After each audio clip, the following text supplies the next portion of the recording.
Good morning, ladies and gentlemen. Welcome to our continuing study of Thin Places, Heaven Reimagined. I want to begin this morning with a reading from the book of Revelation. Ever since I started thinking about this topic, I've had in mind that we would end the study when we eventually get there with the last two chapters of Revelation. That seemed like the appropriate place to finish. But today I want to jump ahead and look at the fourth chapter of Revelation. And it will have a direct bearing on the video that we're getting ready to see. So, if I may have a drum roll, please.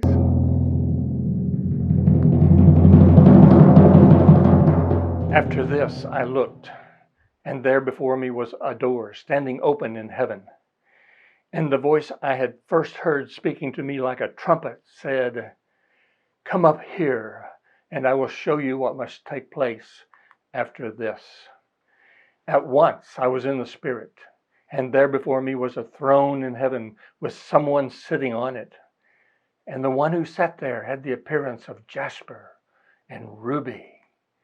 A rainbow that shone like an emerald encircled the throne.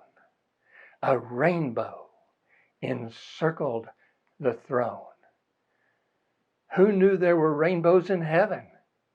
Did you know? Well, I know now. I know because John the Revelator saw it and wrote it down, and I read it. And I also know it because I heard it from a young girl. And that's the topic of our video for the day. I want to introduce you to little 4-year-old Zola, who goes by the name Zola, who is the daughter of Brittany Tomic. She was born in Brunswick Hills, Ohio, and she's not 4 years old. She's actually now 5 years old because she had a birthday last week. She was diagnosed with a disease called Ehlers-Danlos syndrome. And then in October of 2018, she suffered a rare post-op complication and for 10 days had a slow drip hemorrhage. And the video is about what happened to her as the doctors were treating her for the results of that hemorrhage. So here's the video. I was just so happy she was here.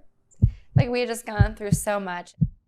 Even in the womb, Brittany Tomic of Brunswick felt her baby was special. When I was pregnant, they found the cyst on her brain and the white spot in her heart. The smoke signals were there. However, our Zola, nicknamed Zola, was born a healthy baby girl. And then around 6 months, we noticed she was still like an infant. She wasn't progressing. Tomic went to her pediatrician, who recommended therapy, but she still felt something was wrong. She would just get fevers unexpectedly. She would scream through the night. The littlest ear infections would turn into pneumonia. Next were the seizures. Year after year after year of seeing specialists. Eventually, an ENT recommended Zola get her tonsils removed to treat sleep apnea, which was causing her seizures. A routine procedure. Everything was fine. They went home. And that's when she came in our room in the middle of the night and she went to yell, "Mom," and she couldn't even get it out. Just all we saw was this black mass come out of her mouth and this just dropped. Zola was covered in blood, lying unresponsive on the floor. She was rushed to Akron Children's Hospital and immediately taken into the OR. So she was almost out of blood and she kept going unresponsive and then coming back. She never flatlined. An hour later, the doctor came out and she said she was fine. She was going to be okay. Do you want to swing on this, Zola? Zola fought for her life, and because of her strength, doctors discovered that the hemorrhage was caused by a rare genetic disorder called Ehlers-Danlos syndrome. It affects the collagen, the connective tissue. So for most people, it's like they're put together with super glue, their bones and their tissues. Hers is like bubble gum. There is no cure, only treatment. Zola will have a lifetime of bleeding, bruising, and pain. After a week at the hospital, Zola got to go home. And over the months following her recovery, Tomek says she started to notice a change in her 4-year-old. And then that's when one night I was getting her ready for gymnastics. And out of nowhere, she just asked when she can see God again. And it took me back for a second. And I was like, Zola, what do you mean? Like, you want to see God again? She's like, yeah, when do I get to see God again? Tomek says despite never talking to Zola about her grave condition, Zola started talking to her parents about the time she died and went to see God. A what? A what? A passenger! Tomek says Zola described sitting next to Jesus and giving him a hug. What did he say to you?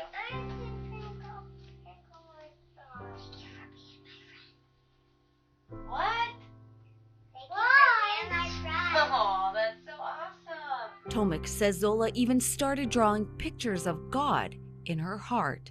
Can you tell me what it looked like? There were a few times I picked her up from preschool and the teacher was saying like, she got in an argument again about God being real. What do you have to say to people that are like, she's 4, it's her imagination? It makes me sad that people would think that way and not believe. These are not things that we've put in her head. Tomek believes Zola was saved that day, both physically and spiritually. She had an experience, like she has gone through something that we can't explain and most people can't. And from that passion came purpose. Tomek started a nonprofit called Zola Zebras, which raises awareness and helps families dealing with rare illnesses. I mean, it's day by day, some days minute by minute, and it's just clinging on to faith and continuing to advocate for your child. In Brunswick, Melissa Reed, Fox 8 News. To give the video just a little bit of a personal touch, Zola Zebras, which was created by Zola's parents as a way of creating a community and raising awareness for Ehlers-Danlos syndrome and other rare illnesses through the life of Zola, their zebra, and giving back for all the things that they had received. They created Zola Zebras Foundation, and our own Brianna McMahon, daughter of Gina McMahon, granddaughter of Bobby and Ray Smiley, is acquainted with this disease and is familiar with Zola's Zebras. Just a little footnote to give it a personal touch for Southeast. I also want to show you this morning a clip from the major motion picture documentary called The Veil that will be coming out in 2021. We saw a clip from it a few weeks ago with Dr. Long. This is with Dr. Raymond Moody. You may recall that Dr. Moody is the man who got real interested in near-death experiences and coined the term near-death experience and wrote the book back in 1975 that kind of started the wheel rolling that has resulted in all of the literature and sharing and stories and testimonies that we've had since that time. I've chosen to show this video because for those of us old-time, dyed-in-the-wool Church of Christ people, there's a part of it that you will recognize that will have some resonance with you, or at least it does with me. So this is a very short clip, and I'll be rejoining you when this is over, and we will take a look at the judges and how God interacted with them in his dealings with the Hebrew people in our Hebrew Christian scriptures.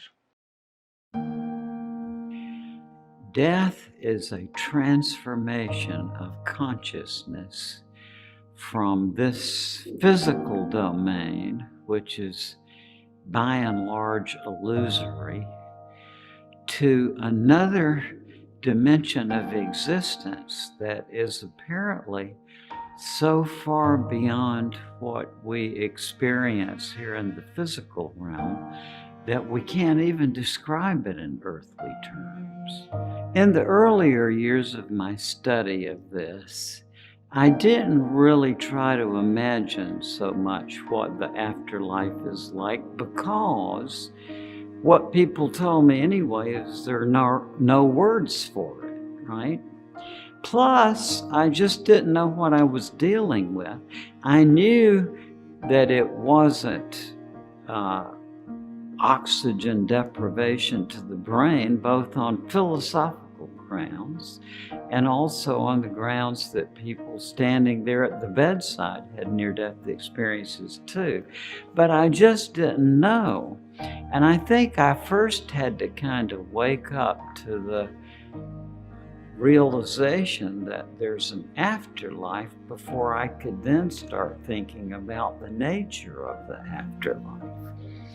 I had a friend who was a fundamentalist minister in Georgia who was raised in a very strict fundamentalist church. And he was absolutely convinced that only members of his church were going to heaven and everybody else would go to hell.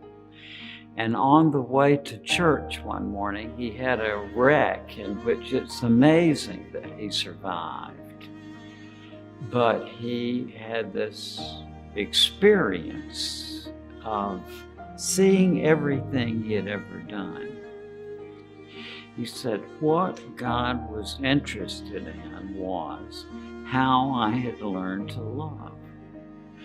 People who come back from a near-death experience will say that this being of light that they meet, who sort of helps guide them through their life review, you can't even come up with the words to describe what this love of this being is like. That we have to use the word love because that's the closest we have on the earth to describe it, but that it's so far beyond anything that we experience as love while we're here that words fail us when we're trying to describe it. People often go into these experiences thinking that it's going to be one of judgment, that God has been keeping a book with all your making marks against you for various kinds of infirmities or muffs in life. And so they go into this with the attitude that they're going to be judged. But what they come out seeing pretty quickly in this life review is not a matter of judgment. It's a matter of how have you learned? What did you learn from this? And how have you learned to love? And people say that in this situation, you can see that the answer is obvious because you're surrounded by a panorama of every single thing you've ever done. And this being sees it completely. And yet, whatever is in that panorama, this being loves you completely. After this, people are inspired to try to be good and loving to others. Still within the framework of human failings, that it's still difficult, but at least that vision of the importance of love inspires them to get busy to try to bring it into everyday reality.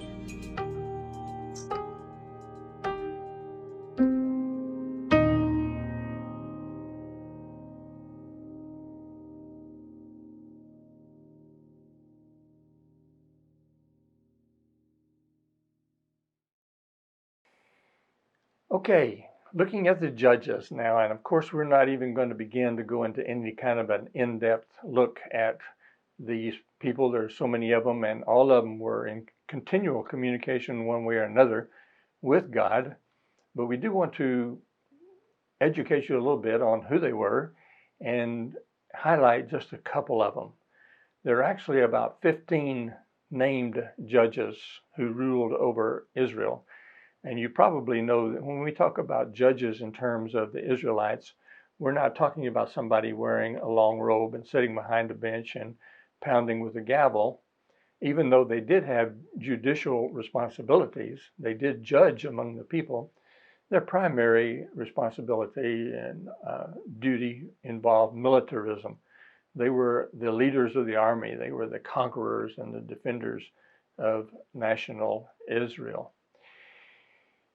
The ones that we have named are Othniel, Ehud, Shamgar, Deborah, who you will recognize as being a woman and the only female judge to rule over Israel. She was quite a remarkable lady. You may recall that they were having some challenges with some of their enemies, and she called her chief military man and told him to gather together the armies and go out and make war against these enemies. And he said, I won't go unless you go with me. And she said, well, I'll go with you, but if I go, I'm going to take over. And when we win, everybody's going to say that you lost out to a woman. And he said, that's fine with me, let's go. And they did, and she did, and they had a powerful victory, and Deborah was a most successful judge. Also Gideon, and we'll come back to Gideon in a minute. Then there was Abimelech, Tola, Jair, Jephthah. Jephthah has one of the saddest stories to me in all of the Bible. A terrible, terrible story. Jephthah went off to make war, led the army as judges did, and in his foolhardiness made a vow. You probably remember it. He promised God that if God would give him the victory, then the first thing that came out of his house upon his return would be offered as a sacrifice to God. What a foolish, foolish vow to make to God. I don't know what he thought might come out or who he thought might come out. Certainly he did not think that the person running to greet him would be his daughter. And the story goes on of how that played out, and the record tells us that he honored his vow. Very, very sad. Other judges were Ishban, Elon, and by the way, don't confuse that with Elon Musk, Abdon, Samson, Eli, and Samuel. And we're going to come back to Samuel briefly in a little bit. The judges ruled over Israel for a period of about 300 years. So let's take a look at Gideon, because there's some interesting conversation and interaction that goes on between him and God. So we're picking up in the 6th chapter of Judges. Then the angel of the Lord, and the Lord here is Yahweh, and I just point that out because the term Lord keeps coming up as different as the translation for different Hebrew words. It gets confusing. The angel of the Lord, we don't know if it was Gabriel or Jesus or who that was, but he came out, sat beneath the great tree of Ophrah, not to be confused with Oprah Winfrey. Gideon, the son of Joash, was threshing wheat at the bottom of a winepress to hide the grain from the Midianites. The angel of the Lord appeared to him and said, "Mighty hero, the Lord is with you." And Gideon addresses the angel of the Lord as Sir. So we have the impression then that he's being presented anthropomorphically as a man, perhaps. Gideon said, if the Lord is with us, why has all this happened to us? Why have the Midianites been allowed to wreak this havoc, this savagery upon us? Then the Lord, he's been talking to the angel of the Lord, and now without any break in the conversation, then the Lord turned to him and said, "Go with the strength you have and rescue Israel from the Midianites. I am sending you." But the Lord, and here the Hebrew word is Adonai, but Lord, Adonai, Gideon said, "How can I rescue Israel? My clan is the weakest of the whole tribe of Manasseh, and I am the least in my entire family." Manasseh, you will remember, was one of the half-tribes. And Gideon is saying, I'm a part of the weakest tribe, I'm a part of the weakest clan within that tribe, and my family is the least of the families in that weak clan. And the Lord, Yahweh, said to him, I will be with you, and you will destroy the Midianites as if you were fighting against one man. It won't be anything, Gideon, because I am with you. Now, is this the Lord Adonai, the Lord Yahweh, or the angel of the Lord having this conversation? And I guess the answer is yes. Gideon replied, if you are truly going to help me, show me a sign to prove that it really is the Lord speaking to me. So Gideon is going to enter into this dialogue with this representation of God, and he's going to demand from him a sign, actually several signs. First of all, Gideon goes off and destroys the temple of Baal and pulls down, not the temple, but the altar of Baal, tears down the Asherah pole. He brings back an offering and builds an altar and puts the offering on the altar. And then this angel of God touches the offering with his rod, and fire comes down and immediately consumes it. And that is a sign to Gideon that God truly is with him and will do what he says. Well, for most people, that would probably be enough. It would likely be enough for me, but not so for Gideon. Gideon needs additional signs. And so he says, let's do this, God. I'm going to take a piece of fleece, a little bit of a lamb skin, and I'm going to put it on the ground, and I'm going to go to bed. And when I get up in the morning, I want to see if the ground all around the fleece is completely dry and the fleece is wet with the dew. God said, okay, let's do it. And they did, and Gideon got up the next morning and went out and wrung water out of the fleece, and the ground all around the fleece was dry. So now he's had two very strong signs, and he should be ready to go, right? No, not quite yet. He says, one more time, God, let's try it this way. I'm going to put the fleece back out on the ground, and in the morning, when I get up, I want to come out and find the ground wet with dew, but the fleece completely dry. God said, you got it. Let's do it.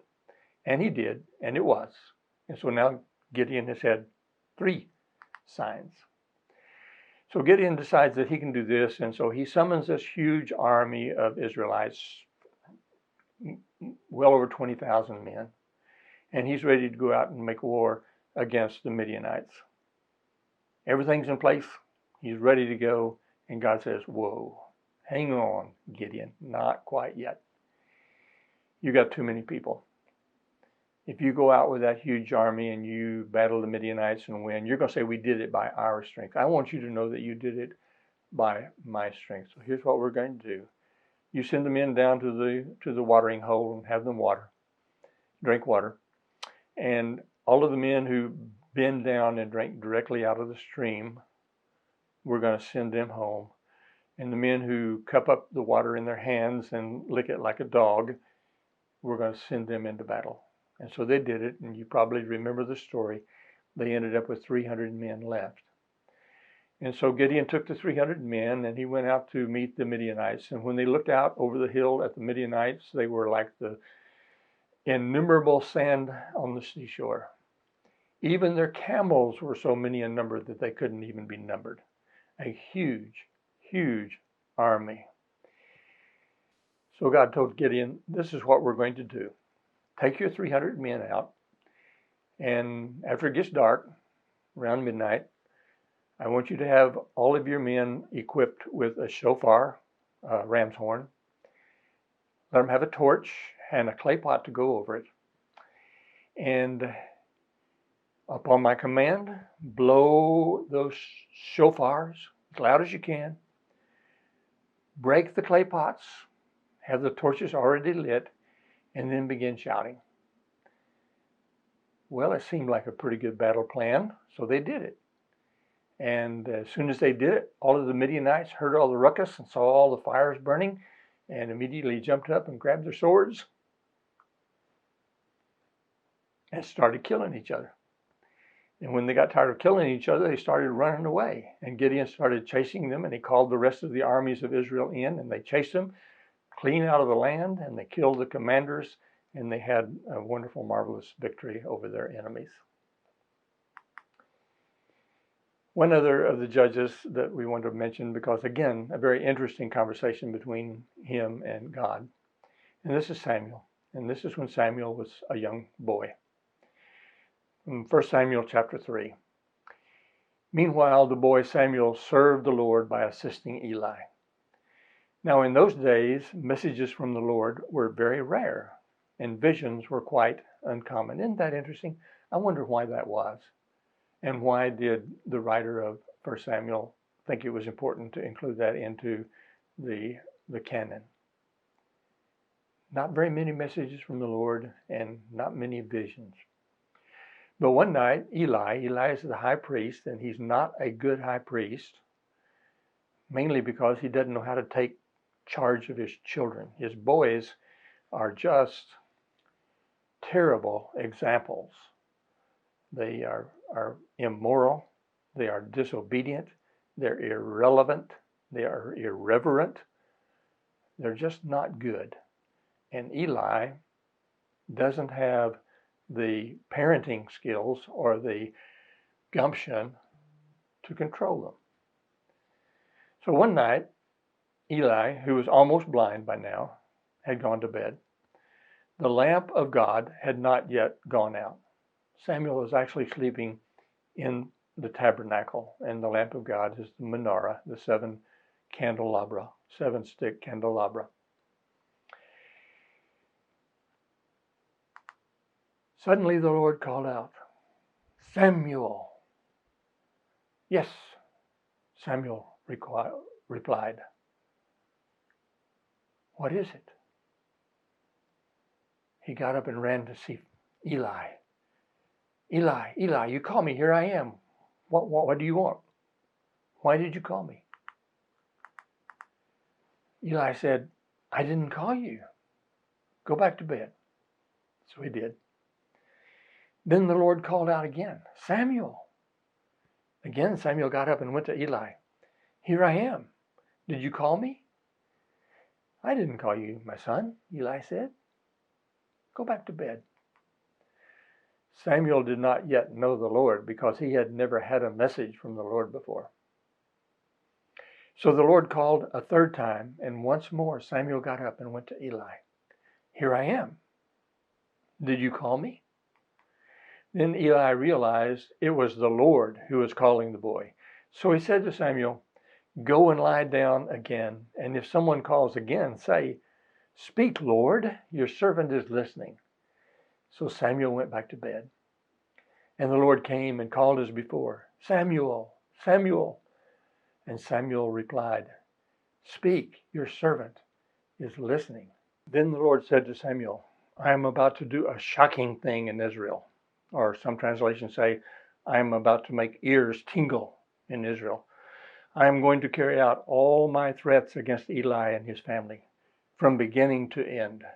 I have warned him that judgment is coming upon his family forever, because his sons are blaspheming God, and he knew about it, and he hasn't disciplined them.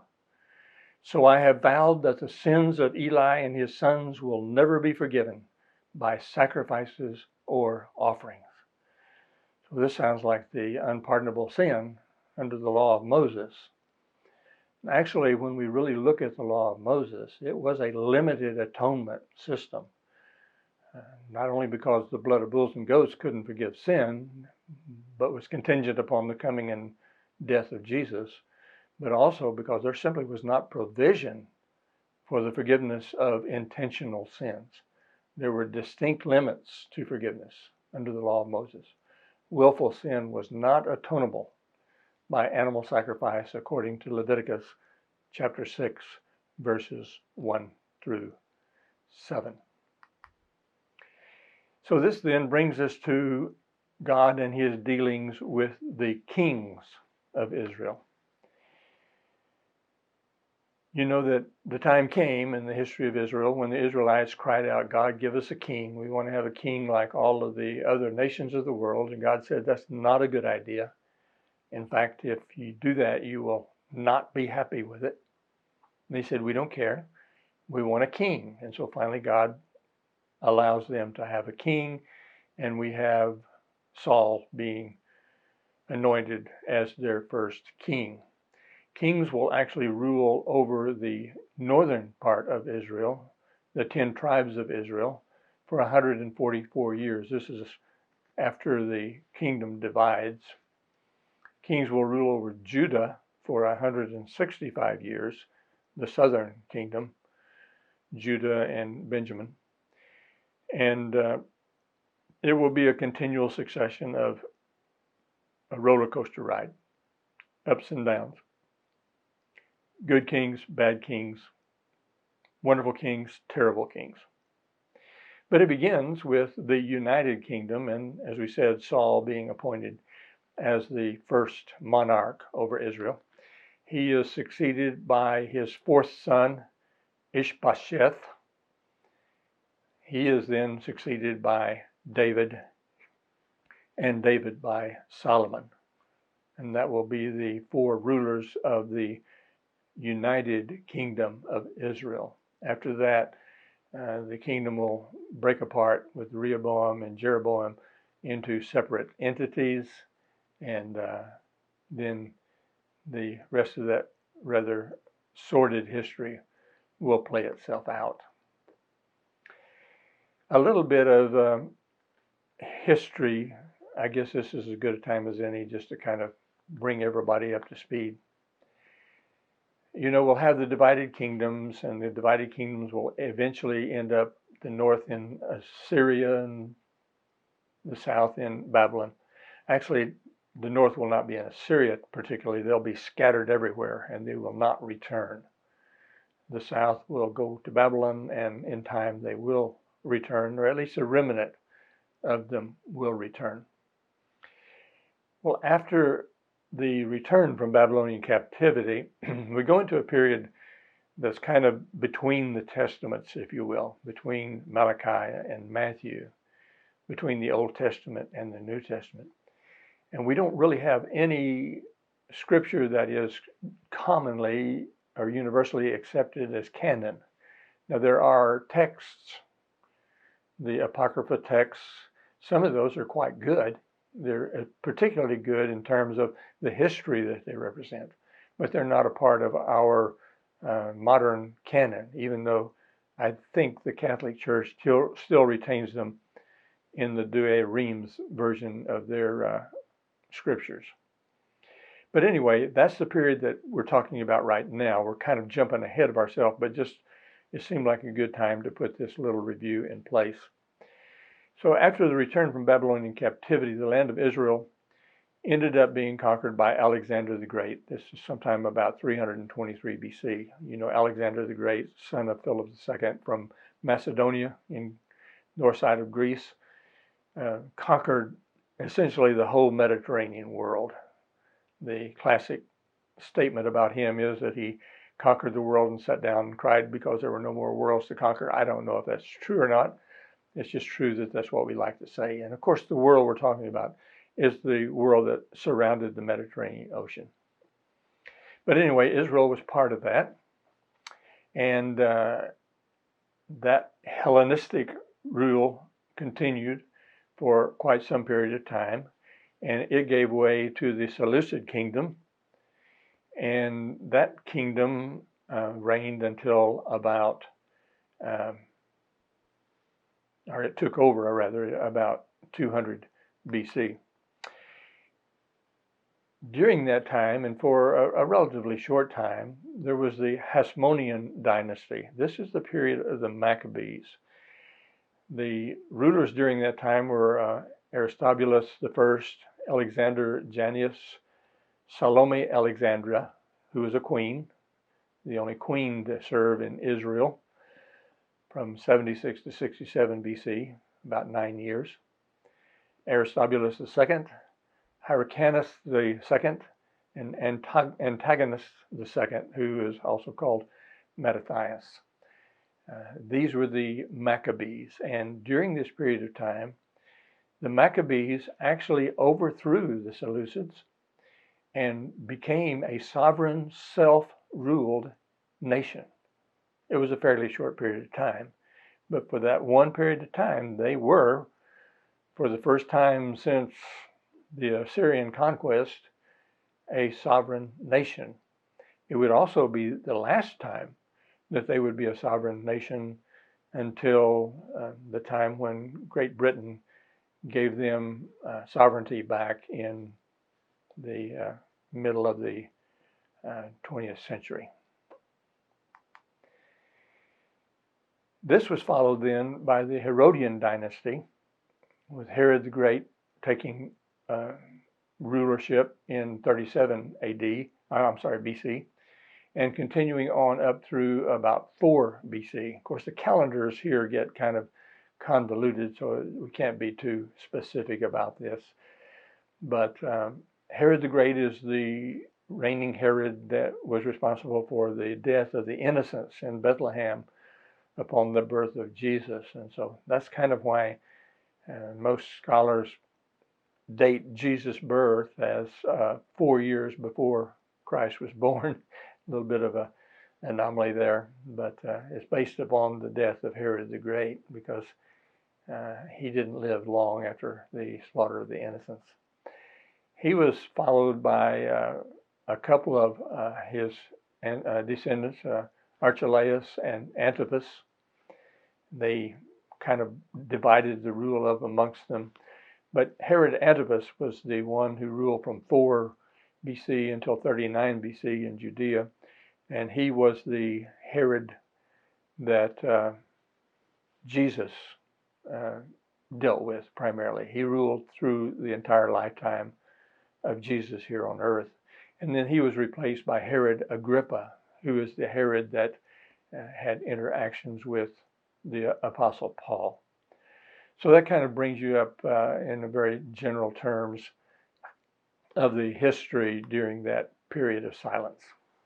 So going back then to the kings and picking up with King David, and we could spend, of course, a year talking about God and David's relationship, but we're just going to skip over that quite rapidly.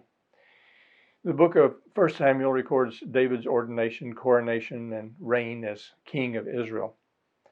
Throughout his entire life, David continually would, as the record says, ask the Lord, and the Lord would always reply. And then in 2 Samuel chapter 7, God renews the Abrahamic covenant to David through Nathan by a vision that Nathan experienced and then communicated to David. This was in response to David's request to build a permanent house for God. David had said, "Here I am living in this palace, and God is still living in a tent." And part of that response to David, Nathan tells this story. So the Lord sent Nathan the prophet to tell David this story. There were 2 men in a certain town. One was rich and one was poor. The rich man owned a great many sheep and cattle. The poor man owned nothing but one little lamb he had bought. He raised that little lamb, and it grew up with its children. It ate from the man's own plate and drank from his cup. He cuddled it in his arms like a baby daughter. One day a guest arrived at the home of the rich man, but instead of killing an animal from his own flock or herd, he took the poor man's lamb and killed it and prepared it for his guests. Well, David heard that and he was just furious.